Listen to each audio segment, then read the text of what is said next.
And this mentorship has been life-changing for me. Whenever I want to ask questions, I have somebody there. If it's not you guys, it's an active chat. It was a smooth process. I ended up finding a buyer like the next day. Everybody's just like, it's only $5K. It's nothing too crazy. But you made $5,000 with this, with your phone and communication. 5 months from now, you're like, oh, what if that could have been me? Do you want to sit and just think what if, or do you want to take the risk? Once you start like spending the money, you're training your brain to say, okay, I can spend money and it comes back every single time. I get tired of people telling me what to do, when I can do it, when I could clock in, go do this, go do that. So I'm like, Courtney, how you feeling today? I'm feeling good. What about yourself? I'm doing pretty good. Courtney, this is a big episode. Let me tell you why. Courtney, you didn't even do the one-on-one program. You went with the gold membership. You had the blueprint and group coaching, not even one-on-one access. And you were still able to take the information, go through all the ups and downs, and get the deal closed. Before we get into the journey of you closing deals, and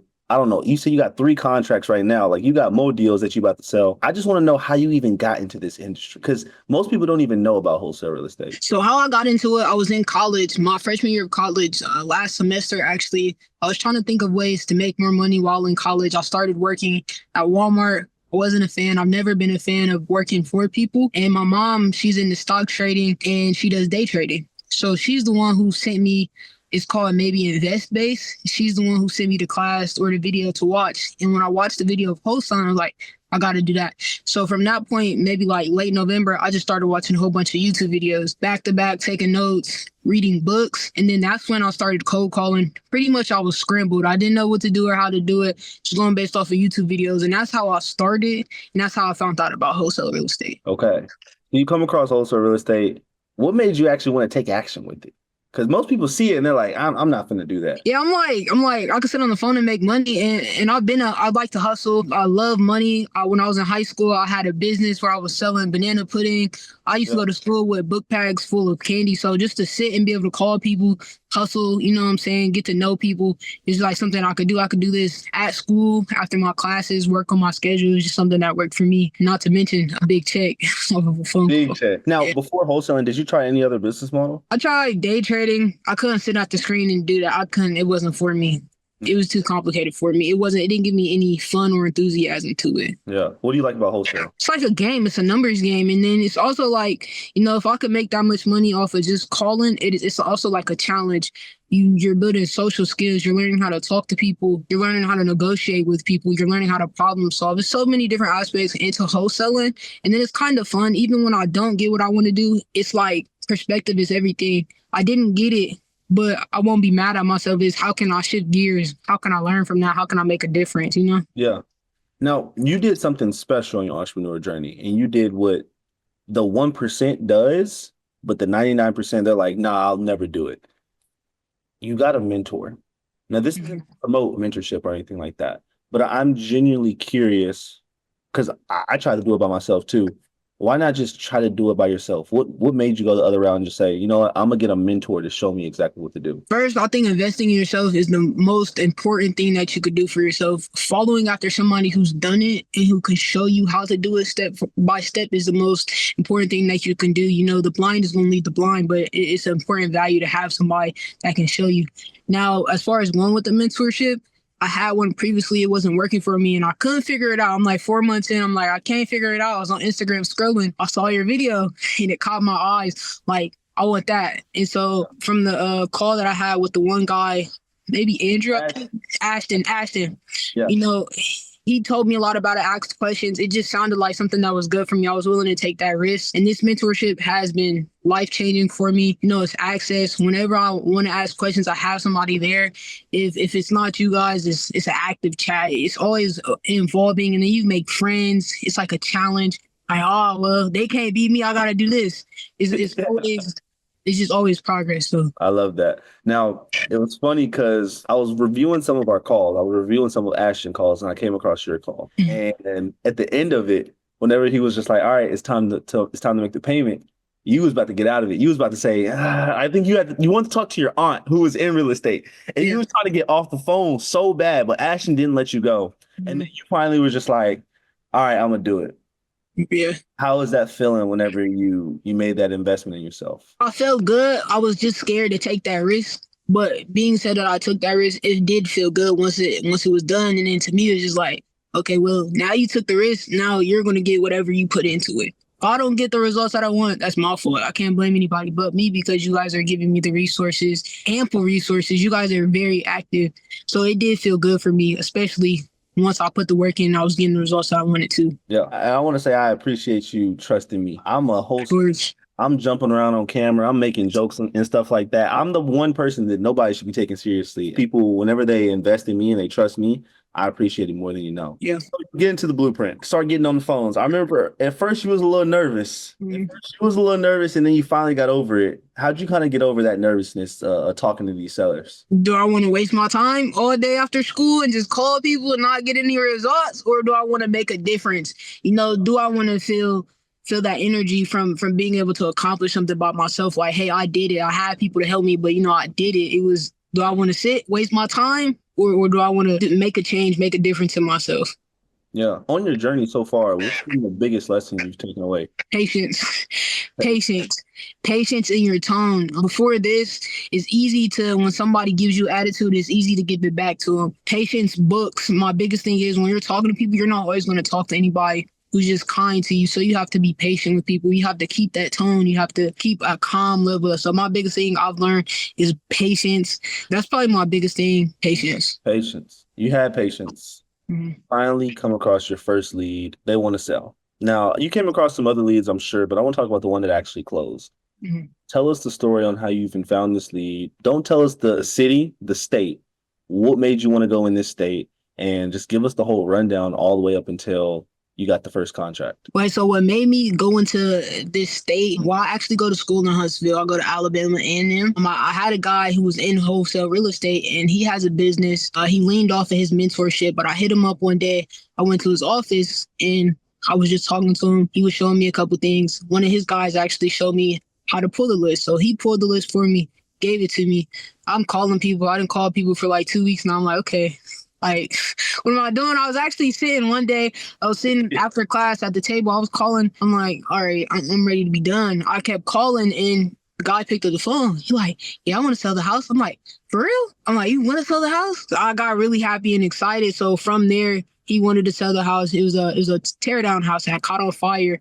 And so from there, I was just really happy and anxious. I didn't know what to do. But I try to keep my cool and go back to the videos. I also had some help from the office hours as well. But from there, it was a smooth process. I ended up finding a buyer like the next day within like 2 hours. Yeah, it was really quick. It was a good market. So I really found the buyer in like 24 hours. Next day I woke up, spent like an hour or two just sitting. It was maybe the day we had got introduced to Ricky. Yeah, to the dispo calls, and I was in there for like 30 minutes. I had left because I didn't have any service. My phone was finished. I was at the gym. So I just screenshotted. He had the open corporates. He had a couple other things on there. I just screenshotted it, dropped out the next day. I'm like, okay, we finna figure this out. How do I find a buyer? So I went based off the screenshots, and that's how I found my buyer. Within 2 hours, he's like, yeah, I want the property. I flipped a couple other properties down the street. So that's how I found the buyer. He closed it up in maybe like 2 more weeks after that. And that's how I went from there. Wow. Finding a buyer that quick? Nah, God was on your side for sure. He definitely was. I want to know, were you nervous the deal was ever going to fall through at all? Yes, I didn't want to do anything. I'm strong. I believe in God. I didn't want to do anything wrong. I'm telling my friends, like, I can't do anything. I got to focus until this deal closed. I don't want to do anything where God's like, okay, you took it for granted. I'm going to take it away from you. So, yeah, I was nervous, calling my mom, like, oh, my gosh, I just needed to close. Did everybody know you were doing wholesaling, or did you kind of keep it a secret? Yeah, no, my mom knew, my brother knew, kind of my friends that I went to school with, but I'm big on I never want to gloat too much to where it makes anybody feel bad or it makes anybody feel like I'm just better than them. So I did keep it to myself because I wanted it to happen first, and then I could speak after. So only my immediate family knew what I was doing. What was their reaction whenever they heard that you were trying to do wholesale real estate and you even invested in a scam or a course like this? Invested in somebody online you ain't never met. That's crazy, right? It was. My mom started telling everybody. Yeah, I can't wait to tell him my baby got a check. My dad was happy. He was proud. He actually wanted to get in wholesaling too. He was like, I'm not going to do it till you close anything. So that was a big push for me too. I'm like, all right, now I got to prove you wrong. That was a big push. Everybody was happy and excited. They're like, you're 18. You're doing this. You're doing better. Or no, I want to say better, but you're more mature and you're striving when, a lot of people around you are doing other things. You're staying focused, in the crowd. So, Wow. I didn't know you were only 18. You're still only 18? yes, I turned 19 in August. You turned 19 in August? Damn, that is crazy. Okay. First deal closed at 18. How much did we close out for? It was a 5 spread. It wasn't nothing crazy, but I would strongly appreciate it. Something was better than nothing. I was coming to a point I was like, I don't know if I'm doing it because I'm not getting anything, but that taught me also, stay down so you could get up. Don't give up just because things don't go your way. God will put you in a position where you can't have what you want because you're not ready for it. So I was really grateful for it. So, and this is what I hate the most. Everybody's just like, it's only 5K. It's nothing too crazy. And I get it. Like, you comparing yourself to the deals you about to close. Courtney, you about to close 20, 30, 40, 50K deals. I know it. But you made $5,000 with this. Mm-hmm. Like, with your phone. Nothing else. Your phone and communication. You just had really good conversations. You had a really good conversation with your seller, a really good conversation with the title company, and a really good conversation with your buyer. And because you had those 3 conversations, you got $5,000 from talking. Mm-hmm. So I got to let you know that I'm super proud of you for doing that. Thank you. Thank you. I appreciate it. The deal closes. What's the first thing you're doing? Like, what happens after that? The wire hits the bank account. You looking at it, you like, damn. It's crazy. I got the money and I'm on the phone with my mom. I'm like, I can't, I want to spend. I'm like, I want to buy this. I want to buy this, that, and the third. I get it. I actually got a check because I wanted to be able to hold it, but I was at school, so the check got sent to my house. So I didn't get to touch that check for 2 more weeks till I got out of school. So the first thing I did, say you got $5,575. I took the 75 from the 100 and I was like, all right, that's mine, and I'll save the rest. Perfect. And that's what you're supposed to do. That's exactly what you're supposed to do. I always say, whenever you close that first deal, take 20%. If you don't want to go crazy, go 20%. You can do 50% depending on how big the deal is. But I'd say take 10 to 20% and just go blow it. Go enjoy the fruits of your labor. Because if you never get to do that, you regret it so much. And that's something that I made a mistake on. It's like, I'll push all these deals and I will try to hold on to it. I'm only putting it back into the business, but I never really had anything that made me happy. So it's just make sure you enjoy the fruits of your labor and enjoy the journey. And plus, once you start spending the money, you're training your brain to say, okay, I can spend money and it comes back every single time. And whenever you start to get that feeling, that's when you have the confidence to close deal after deal after deal. But if you try to hold the money, what happens is you're training your brain of, this is the only deal I'm ever going to get. This is scarcity. This is a lack of abundance. I'm never going to get another deal. And then you end up never getting another deal. So I'm glad you took that. I wish you would have took a little bit more and just went to go buy something. What'd you end up buying? I just bought some clothes. I spent it on getting my hair done. I didn't spend it on too much though, but I went to the outlet. I bought some clothes with my dad. I was like, all right, I'm done. I'm done spending money. You got to learn money management with it though too. And then also I had to remember I'm in college. I'm fortunate enough to be in a situation where my parents do cover most of my funds. So it's just I don't have to spend all this money. I can keep it. There's no need. So it's might as well keep it and reinvest it later.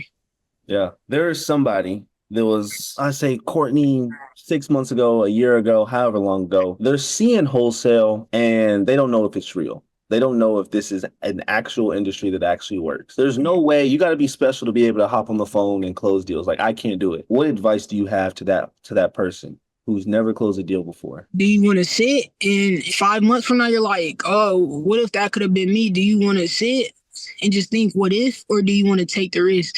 If you don't take the risk, well, you're always wondering what if, but if you take the risk, you might win, you might not, but it's always something to learn from.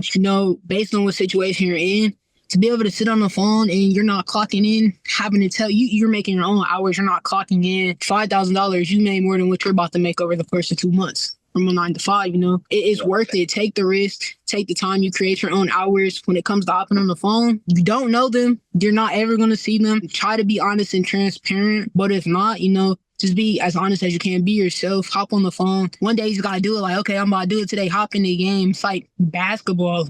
Do you want to ride the bench or do you want to be a starting 5 player? Yeah.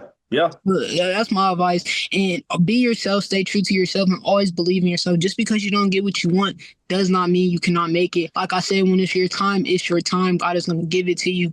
When you don't get anything or when you do something wrong, shift gears. What did I do wrong? What could I do better?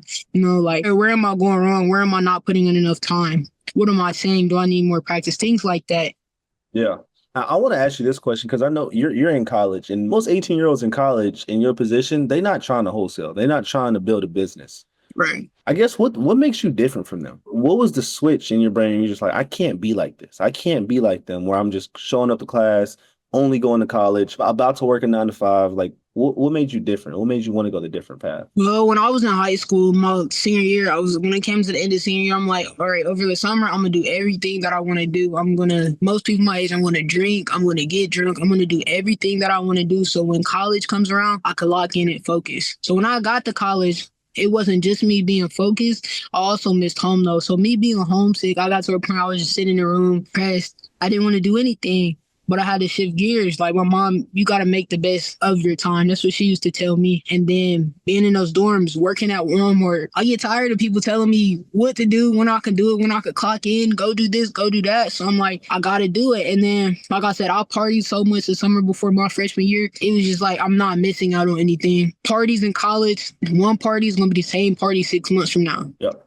So you got to stay focused. And then like where I'm young, most people are young who are starting out. It's okay to treat yourself, to have fun, but you got to look at the bigger picture though too. So that's what made me different. I feel like got to look at the bigger picture. I've been saying since I was 15, I have a certain goal to be made when I'm 25.